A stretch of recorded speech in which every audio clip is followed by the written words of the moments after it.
Magnetism and matter में basically magnetic property of material की बात की, तो उन्होंने बताया किस तरीके से शुरू में मैग्नेट मिला और मैग्नेटिक नीडल्स यूज़ करके हम लोगों ने डायरेक्शन वगैरह खोजना शुरू किया। ये सारी बातें यहाँ पर हैं, ये पढ़ लो, कोई बात नहीं। कंपास नीडल वगैरह के बारे में उन्होंने बात करी है। तो उन्होंने यहाँ पे some commonly known ideas about regarding magnetism दे दिए हैं। तो पहली बात है कि earth behaves a magnet with magnetic field pointing approximately from geographical south to north pole. जब हम किसी बार मैग्नेट को फ्रीली सस्पेंड करते हैं then it points in the north south direction, वही जो हमारा कंपास का फंडा है। इसी वजह से हमने नॉर्थ पोल को, नॉर्थ मतलब जो पोल नॉर्थ की तरफ था उसको नॉर्थ पोल कहना शुरू कर दिया, और जो साउथ की तरफ था उसको साउथ पोल कहना शुरू कर दिया। दिस इज रिपल्सिव फोर्स में north poles of two magnets are brought close together, पता है। और तो बेसिकली जो लाइक पोल्स हैं वो एक दूसरे को रिपेल करते हैं, अनलाइक पोल एक दूसरे को अट्रैक्ट करते हैं। फिर उन्होंने नेक्स्ट बात बोल रहे हैं we can not isolate the north और south pole of the magnet. तो ये जैसे चार्जेस होते थे प्लस और माइनस, वैसी चीज़ें नहीं है यहाँ पर। जब ये मैग्नेट होगा वो नॉर्थ और साउथ दोनों साथ साथ होंगे। Magnetic monopoles do not exist, ठीक। It is possible to make magnets और आयरन एंड इट्स अलॉयज, ठीक है। तुम लोग आयरन और उसके अलॉय से मैग्नेट बना सकते हैं।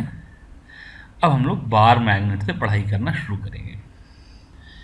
तो इस तरह का एक्सपेरिमेंट उन्होंने एक बताया। तो उन्होंने क्या कहा कि एक सपोज करो मैं एक प्लेट ले लूँ, ये बल्कि पेपर ले लूँ और उसके ऊपर आयरन फिलिंग्स डाल दूँ, और पेपर के दूसरी तरफ एक बार मैग्नेट रख लूँ। जो आयरन फिलिंग्स हैं वो अपने आप को इस तरीके से अरेंज कर देती हैं। ये जो लाइंस हैं ये मैग्नेटिक फील्ड लाइन से मिलती जुलती लाइन है। तो हम लोग मैग्नेटिक फील्ड लाइन ऐसी लाइन बनाते हैं जैसे इलेक्ट्रिक फील्ड लाइन्स थी वैसे मैग्नेटिक फील्ड लाइन्स हैं। ये एक ऐसी फील्ड लाइन्स हैं जो कि मैग्नेटिक फील्ड का डायरेक्शन शो करती हैं। तो नॉर्थ पोल से मैग्नेटिक फील्ड लाइन निकलेगी और घूम करके साउथ पोल में जाएगी। तो काफ़ी हद तक ये डाइपोल की तरह से होती है।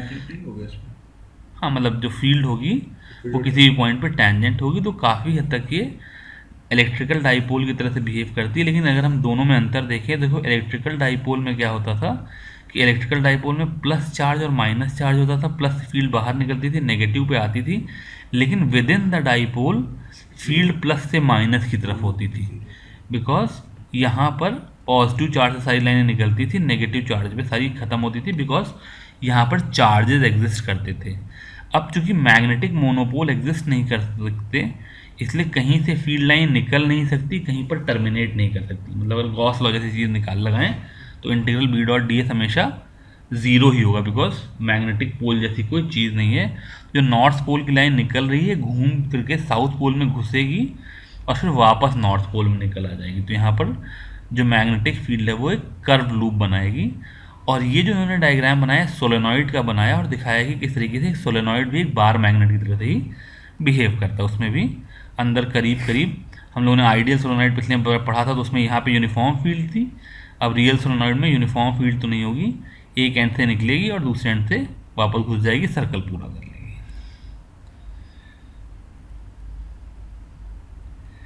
इन्होंने एक छोटी सी बात यहाँ लिख दी, इन्होंने कहा in some text book the magnetic field lines are called magnetic lines of forces, ठीक है। लेकिन ये नाम जो है ये ठीक नहीं है, बिकॉज मैग्नेटिक फील्ड लाइन्स जो है वो मैग्नेटिक फील्ड शो करती हैं, फोर्स वहाँ पर नहीं लगता। वो क्योंकि इलेक्ट्रिकल लाइंस को हम लोग इलेक्ट्रिकल फील्ड लाइंस को लाइन ऑफ फोर्सेस कहते थे, बिकॉज उसके ऊपर उस डायरेक्शन में फोर्स लगता था, इसलिए यहाँ पर भी वही नाम लोग यूज़ कर लेते हैं।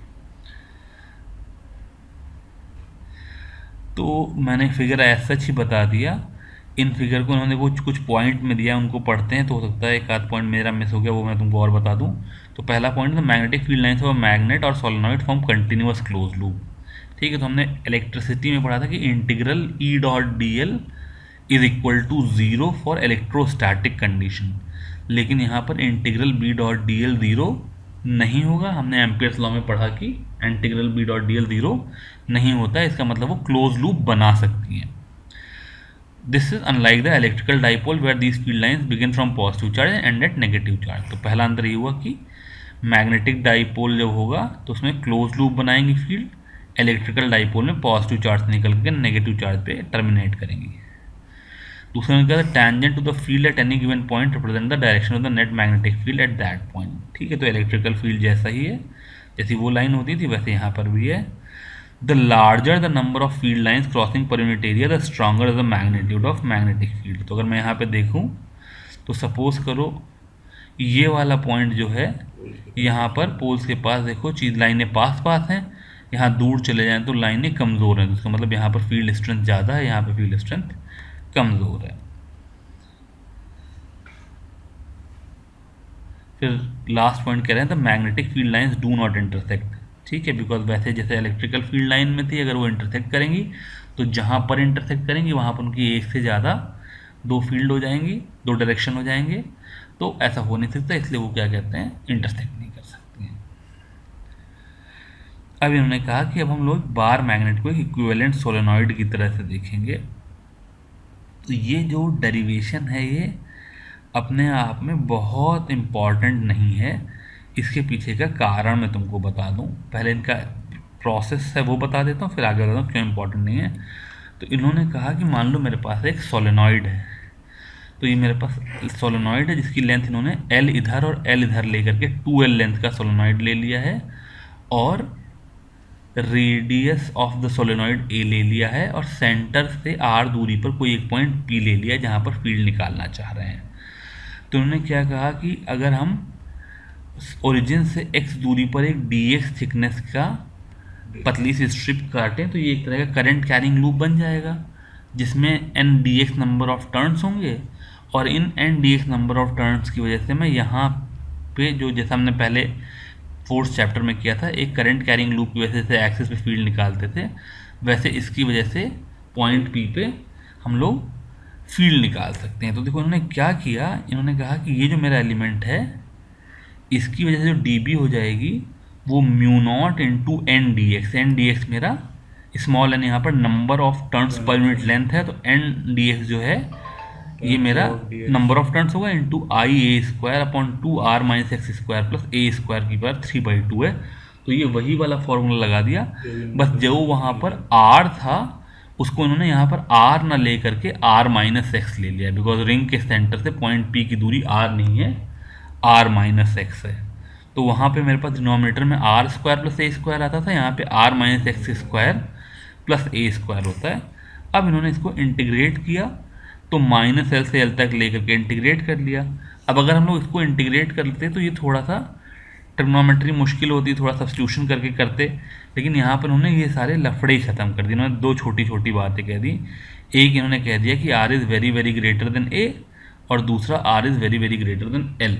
तो जब यही बात हो गई तो डिनोमिनेटर में वो सीधे सीधे r³ हो गया, और जब r³ हो गया तो ये सारी चीज़ें बाहर आ गई और खाली dx का ही इंटीग्रल हो गया, और n into integral of dx is basically total number of turns हो गए, जो n इंटू 2l जो हो गया वो टोटल नंबर ऑफ टर्न्स हो गए। तो बेसिकली जो मेरा सोलेनॉइड था वो सोलेनॉइड की तरह से रहा ही नहीं, वो एक बड़ा एक करंट कैरिंग लूप जैसे रह गया। सोलेनॉइड की थिकनेस थी वो मैंने इग्नोर ही कर दी। तो वहाँ पे देखें तो इन्होंने जो फॉर्मूला निकाला वो हो गया म्यू नॉट अपॉन 2, यहाँ पर ये जो टर्म है आई है, देखो दोनों देखने में एक जैसे लग रहे हैं, ये आई है और n इंटू 2l मेरा टोटल नंबर ऑफ टर्न्स हो गया into A square by r³ हो गया। अब उसको पाई ए स्क्वायर के साथ नीचे पाई लगा दूं और 2 पाई को 4 पाई बनाने के लिए 2 कर दूं, तो ये टर्म हो जाएगा म्यू नॉट अपॉन 4 पाई, 2 वाला जो एक्स्ट्रा 2 है वो 2 यहाँ पे आ गया, n into 2l total number of turns है इंटू करेंट इंटू पाई ए स्क्वायर, ये मेरा मैग्नेटिक मोमेंट हो गया।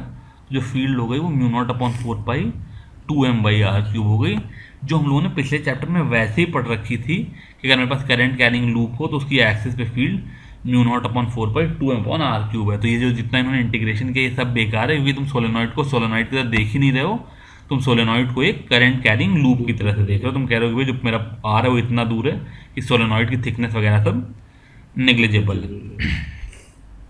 तो बहरहाल यहाँ से निकल करके आया कि जो मैग्नेटिक फील्ड सोलेनॉइड की होती है वो mu not upon 4 pi into 2m/r³ होती है, और इसी तरीके से हम लोग जो बार मैग्नेट की भी वजह से फील्ड होगी वो भी mu naught upon 4 pi into 2m/r³ होगी, जहाँ पे हम बार मैग्नेट का मैग्नेटिक मोमेंट है।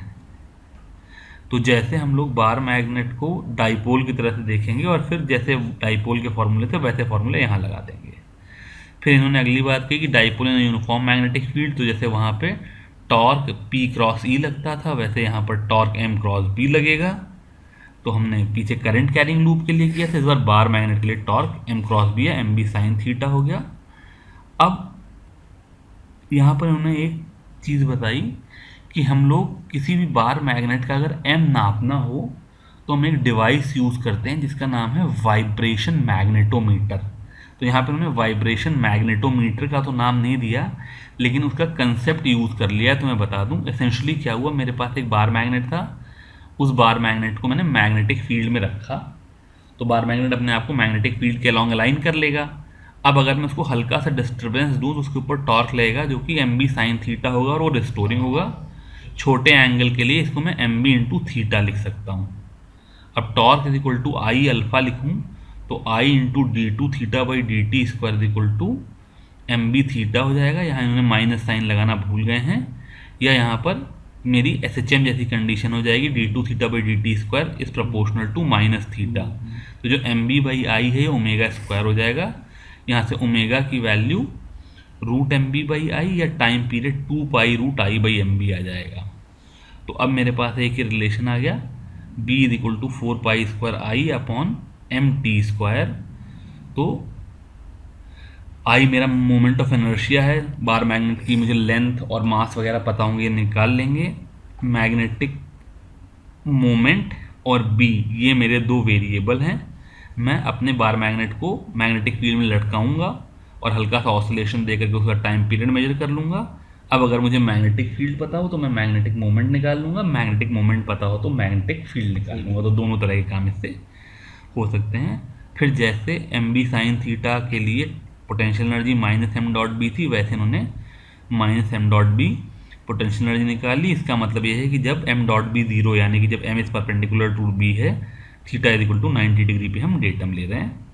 जब मेरा magnetic moment along the field होगा तो एनर्जी मिनिमम होगी जो कि माइनस एम बी हो जाएगी, जब अगेंस्ट द फील्ड होगा तो मैक्सिमम होगी प्लस एम बी हो जाएगी।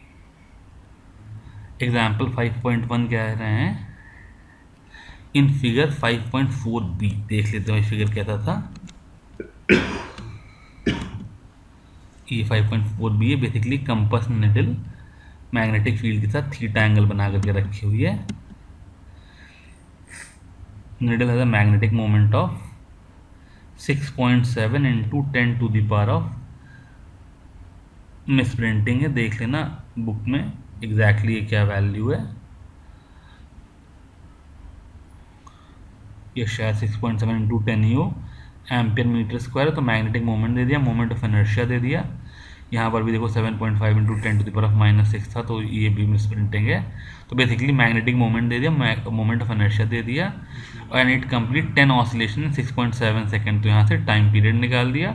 अब वही वाले फॉर्मूले में डाल करके मैग्नेटिक फील्ड बी पूछ ले रहे हैं। तो जैसे मैं बता रहा था, बी दे देंगे तो एम निकाल दूंगा, एम दे देंगे तो बी निकाल दूंगा। ठीक है। एग्जाम्पल 5.2 में क्या कह रहे हैं, short bar magnet place with its axis 30 degree with an external field of 800 gauss. तो गॉज जो है ये CGS सिस्टम ऑफ यूनिट है और इसकी value 10 to the power of -4 tesla होती है। एक्सपीरियंस और torque of 0.016 nanometre sorry newton metre. तो यहाँ पे मुझे को टॉर्क दे दिया, फील्ड दे दी और थीटा दे दिया। तो tau is equal to M B sine theta से मैं वैल्यू पुट करके एम की वैल्यू निकाल लेंगे। फिर पूछना what is the work done in moving it from its most stable to most unstable position. तो माइनस एम डॉट बी से प्लस एम बी तक ले जाना है, इसके 2 एम बी वर्क करना पड़ेगा। The bar magnet is replace by solenoid of cross sectional area, ये मिसप्रिंटिंग है, and 1000 turns but of the same magnetic moment determine the current flowing through the solenoid. तो मैं N into pi I square को M से equate कर दूंगा, sorry मैं N into I into area को मैग्नेटिक मोमेंट से इक्वेट कर दूंगा और वहां से मेरा करंट की वैल्यू आ जाएगी। ठीक है। फिर एग्जांपल 5.3 में कह रहे हैं what happens if a bar magnet is cut into 2 pieces transverse to its length या अलोंग इट्स लेंथ। दोनों ही केस में क्या हो जाएगा, दोनों ही बार मैग्नेट में m/2 मैग्नेटिक मोमेंट के बार मैग्नेट हो जाएंगे, बिकॉज दोनों को ऐड करने से मेरा मैग्नेटिक मोमेंट m हो जाना चाहिए। फिर the magnetize needle in a uniform magnetic field experiences torque but no net force and iron, ये वर्ड क्या है, नाल क्या है, चलो बॉल जैसी कोई चीज़ होगी, near a bar magnet however experience the force of attraction in addition to, अच्छा नेल है, ठीक है। तो an iron nail near a bar magnet however experience the force of attraction in addition to a torque why. तो जब हम ये कह रहे थे कि यूनिफॉर्म फील्ड में टॉर्क नहीं लगता है, लेकिन बार मैग्नेट के पास फील्ड यूनिफॉर्म नहीं है, वो नॉन यूनिफॉर्म फील्ड का केस हो जाता है। तो जैसे हमने पहले डाइपोल को नॉन यूनिफॉर्म फील्ड में रख करके देखा था पहले चैप्टर में, और उसके ऊपर फोर्स लग रहा था, वैसे ही यहाँ पर भी जब मेरे पास नॉन यूनिफॉर्म फील्ड में कोई चीज़ रखी जाएगी तो उसके ऊपर फोर्स लग सकता है। जो नो फोर्स वाला कंडीशन है वो यूनिफॉर्म फील्ड के लिए एप्लीकेबल है। फिर सी कह रहे हैं must every magnetic configuration have a north pole and a south pole, but what about the toroid. तो टोरॉइड में बेसिकली क्या है, हमने उसको जैसे हमारा यू शेप बार मैग्नेट होता है, जैसे हमारा यू शेप्ड मैग्नेट होता है, वैसे टोरॉइड भी एक उस ऐसा मैग्नेट है जिसके नॉर्थ और साउथ पोल को हमने आपस में मिला दिया है, ठीक है। तो इसका मतलब क्या है, उसमें कोई नॉर्थ और साउथ पोल अलग से रह नहीं जाएगा। तो ये बात कि किसी चीज़ में नॉर्थ और साउथ पोल हो ही, ये ज़रूरी नहीं है। लास्ट पॉइंट है, two identical looking iron bars A and B are given, one of which is definitely known as magnetized, ठीक है। अभी पता नहीं कौन से मैग्नेटाइज है। How would you ascertain whether or not both are magnetized? If only one is magnetize how does one ascertain which one? ठीक है, तो मेरे पास खाली दो ही बार हैं और उन दोनों बार्स में से या तो दोनों मैग्नेटाइज्ड हैं या तो एक मैग्नेटाइज है। तो पहले तो कैसे पता चलेगा कि दोनों मैग्नेटाइज हैं या एक मैग्नेटाइज हैं? अगर दोनों मैग्नेटाइज होंगे तो या तो अगर दो एक ऐसी साइड होगी तो दोनों रिपेल करेंगे। शाबाश। तो क्या करूँगा, मैं दोनों के एक एक एंड पास लाऊंगा। हाँ। अगर वो अट्रैक्ट कर रहे होंगे तो पलट करके एक को फिर पास लाऊंगा। अगर कहीं एक जगह पर रिपल्शन हो रहा है इसका मतलब दोनों मैग्नेटाइज हैं। अगर दोनों ही जगह पर क्या कहते हैं, अट्रैक्शन हो रहा है तो एक ही मैग्नेटाइज है। अब क्या कहते हैं, मेरी उंगली को ध्यान से देखना। अगर मान लो ये मेरी ये वाली उंगली मैग्नेट है और ये मेरी आयरन की है, तो ये यहाँ पे अट्रैक्ट होगी, यहाँ पे अट्रैक्ट होगी, लेकिन बीच में अट्रैक्ट नहीं होगी, बिकॉज बीच में यहाँ पे मैग्नेटिक फील्ड ऑलमोस्ट ज़ीरो हो जाती है। गलत बात बोल गए,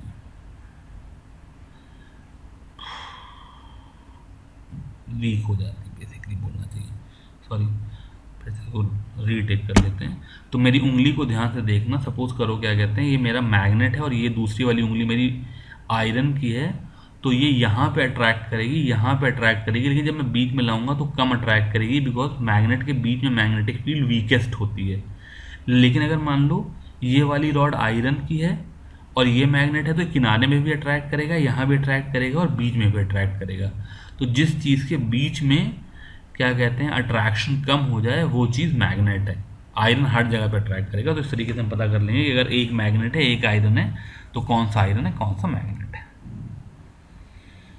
चलो खैर, उसके बाद उन्होंने अगला जो काम किया वो कहा इलेक्ट्रोस्टैटिक एनालॉग। तो बहुत ही सिंपल है। हमने कहा कि बेसिकली जहाँ जहाँ इलेक्ट्रिक फील्ड है उसको बी से रिप्लेस कर लो, जहाँ जहाँ पे इलेक्ट्रिक डाइपोल है उसको एम से रिप्लेस कर लो, और जहाँ जहाँ पे 1/4 एप्सिलॉन नॉट था उसको μ0/4 एप्सिलॉन नॉट से चेंज कर लो, और distance R very very greater than L हो, जहाँ पे एल साइज हो तो मैग्नेट हो, जैसे वहाँ पे डाइपोल में होता था। तो इक्वेटोरियल पोजीशन पे बी की वैल्यू -μ0m/4πr³ हो जाएगी, एक्सियल पोजीशन पे μ0/4π×2m/r³ हो जाएगी। तो इन दोनों ने एनालॉजी ले ली कि भैया इलेक्ट्रोस्टैटिक में जो चीज़ 1/ε0 थी उसको μ0 कर लो, बिकॉज 1/4 एप्सिलॉन नॉट को मैं μ0/4 कह रहा हूँ, तो 4 तो कट गए, तो 1/ε0 को μ0 कह दो, पी की जगह पे m कर दो। उसके बाद फिर उन्होंने इक्वेटोरियल फील्ड, यहाँ पे टाइपिंग में गलती हो गई है, P/4πε0r³ हो गई, यहाँ पे μ0m/4πr³ हो गई, ये एक्शियल पे हो गई।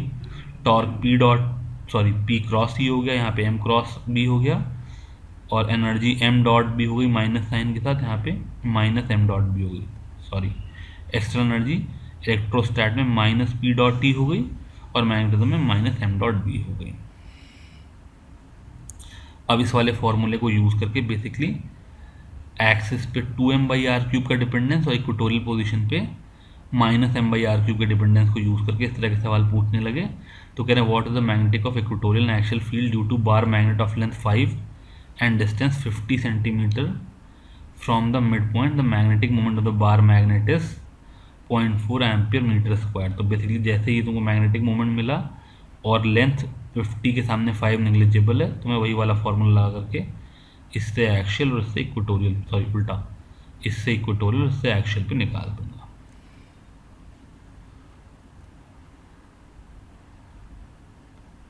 Figure 5.5 shows a small magnetized needle P placed at the point O। ये O पे रखी हुई इधर की तरफ ये है।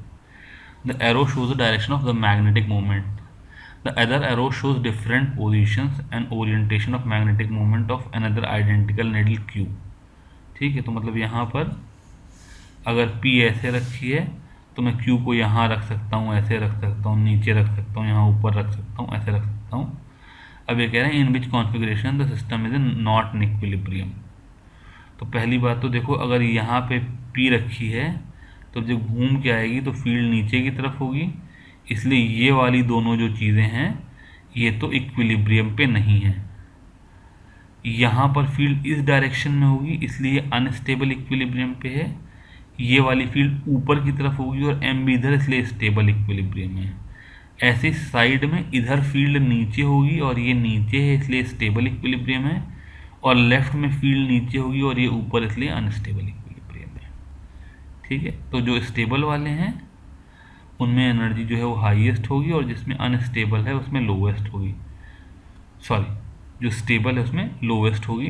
तो अब हम स्टेबल देखेंगे तो ये वाला भी स्टेबल है बिकॉज यहाँ पर फील्ड भी ऐसे ही ऊपर की तरफ है, और ये वाला भी स्टेबल बिकॉज यहाँ फील्ड नीचे है, ये भी नीचे की तरफ है, लेकिन दोनों की दूरी बराबर है। यहाँ पे फील्ड 2m/r³ थी, यहाँ m/r³ थी, इसलिए यहाँ फील्ड ज़्यादा है, इसलिए -m.b की वैल्यू यहाँ सबसे ज़्यादा होगी, इसलिए most stable configuration. Magnetism and Gauss laws हम लोगों ने बड़ी सिंपल से बात की कि जैसे इंटीग्रल E.ds q/ε0 होता था, वैसे इंटीग्रल B.ds 0 हो जाएगा क्योंकि हमारे पास मैग्नेटिक मोनोपोल नहीं होते। तो अब इसी कंसेप्ट के बेसिस पे कह रहे हैं इनमें से कौन से डायग्राम गलत हैं। देखो पहला वाला डायग्राम गलत है बिकॉज अगर हम एक गॉसियन सरफेस बनाऊं तो इंटरसेक्ट तो करे तो बात है, फिर एक ही जगह से निकलना है, तो गॉसियन सरफेस बनाया तो इसमें मैग्नेटिक फील्ड का फ्लक्स नॉन ज़ीरो आ जाएगा। यहाँ पर कंटिन्यूस कर्व है इसलिए ये चीज़ सही है। यहाँ पे लाइनें काट रही हैं इसलिए गलत है। ये टॉरॉइड की जैसे फील्ड है, बहुत अच्छा प्रिंट नहीं हुआ है। बेसिकली ये चीज़ें वायर हैं और अंदर फील्ड है तो ये सही होंगे। ये मेरे पास दो करंट कैरिंग लूप हैं, उनकी वजह से फील्ड है। तो देखो ये फील्ड इधर जा रही थी, ये बाहर जा रही है, लेकिन बीच में लौट के वापस आ रही है। तो यानी कि अगर मैं यहाँ पर एक गॉसियन सरफेस बनाऊँ तो उसमें खाली लाइनें घुस रही हैं, और ऐसी गॉसियन सरफेस बनाऊँ तो उसमें लाइनें खाली बाहर निकल रही, तो ये दोनों गलत हो जाएंगी बिकॉज ये इलेक्ट्रिकल डाइपोल की फील्ड जैसी फील्ड लाइनें हो गई जिसमें प्लस से माइनस की तरफ लौटती थी। यहाँ पे लौटेगी नहीं, ये घुसेगी, ऐसे ही बाहर निकल जाएगी। फिर सोलेनॉइड है, इसकी तो सही है, ये यूनिफॉर्म होगी और पैरेलल टू द एक्सिस होगी। और ये मेरा यू शेप मैग्नेट जैसी चीज़ है, नॉर्थ पोल है साउथ पोल है, तो नॉर्थ से निकल के जो साउथ पे गई है, मुझे पता नहीं है आगे लाइनें बनी है कि नहीं, क्लियर नहीं है, बट ये जो लाइनें जा रही हैं साउथ पे जाके टर्मिनेट नहीं करेगी, ये घूम करके आ करके ऐसे मैग्नेट के वापस यहाँ नॉर्थ पे आ जाएगी। इसको लूप पूरा करना पड़ेगा। तो देखो इसीलिए इन्होंने लास्ट वाले को रॉन्ग कह दिया है। एक बार हम लोग अपना आंसर चेक कर लें, कुछ मुझे गड़बड़ सा दिखाई दे रहा है। इसमें से कौन सा ए है? ये ABCDEFG शायद तक ऐसे है, तो ए रॉन्ग है, हमने रॉन्ग बताया ही। बी रॉन्ग है तो ये क्रॉस कर रही है, सी राइट है, हमने राइट बताया। डी को इन्होंने रॉन्ग क्यों बता दिया, ये क्या कह रहे हैं, field lines due to solenoid at its end and outside can not be so completely stretch. ठीक है, बिल्कुल सही बात। तो इनफाइनाइट सोलेनॉइड के लिए तो ये फील्ड लाइन सही है, लेकिन ये इसको इनफाइनाइट नहीं फाइनाइट सोलेनॉइड देख रहे हैं। अगर ये सोलेनॉइड यहाँ पे टर्मिनेट हो गया है तो फील्ड लाइन बाहर निकलेंगी और यहाँ पे कर्व्ड आउट कर जाएंगी। तो इनफाइनाइट सोलेनॉइड के लिए बिल्कुल यूनिफॉर्म है, लेकिन अगर ये फाइनाइट है, जो कि फिगर से पता नहीं चल रहा था कि भाई ये फाइनाइट बना रहे हैं इनफाइनाइट, अगर फाइनाइट है तो ये वाला गलत हो गया है। ई वाला फिर उन्होंने राइट कर दिया है और एफ वाले को रॉन्ग कर दिया। हमने बताया था जी वाले को भी रॉन्ग कर दिया है, क्योंकि जी वाले में भी खाली नॉर्थ से निकल के साउथ तक लाइंस जा रही हैं, जैसे यहाँ पे बन रही हैं।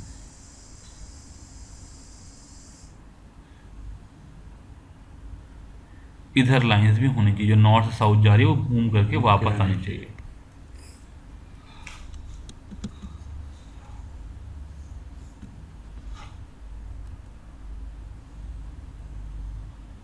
फॉर एग्जाम्पल 5.7 में कह रहे हैं magnetic field lines shows the direction at every point along which a small magnetized needle aligns at the point. Do the magnetic field lines also represent the line of force? तो ये बात गलत है, क्योंकि उस पर फोर्स नहीं लग रहा है। Magnetic field lines can be entirely confined within the core of a toroid but not within a straight solenoid. Why? Because उनका क्लोज लूप उनको बनाना है, तो टोरॉइड के अंदर उनको क्लोज लूप मिल जाता है, सोलेनॉइड में उनको बाहर निकलना पड़ता है लूप को क्लोज करने के लिए।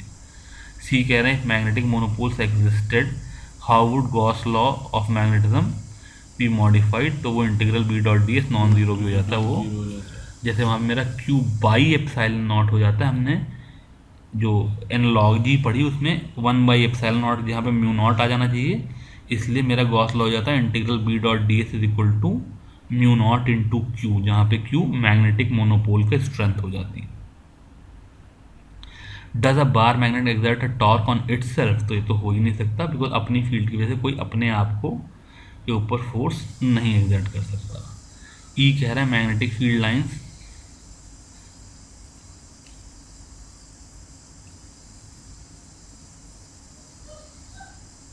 अच्छा अराइजेज है, magnetic field arises due to charge in motion, can a system have magnetic movement even though its net charge is zero?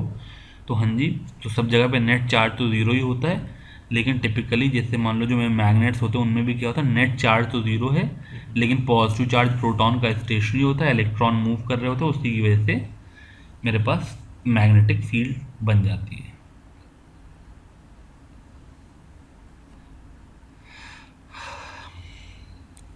इसके साथ हम लोगों ने बेसिकली मैग्नेटिज्म और मैग्नेटिक प्रॉपर्टी ऑफ मटेरियल वाली बातें ख़त्म कर ली।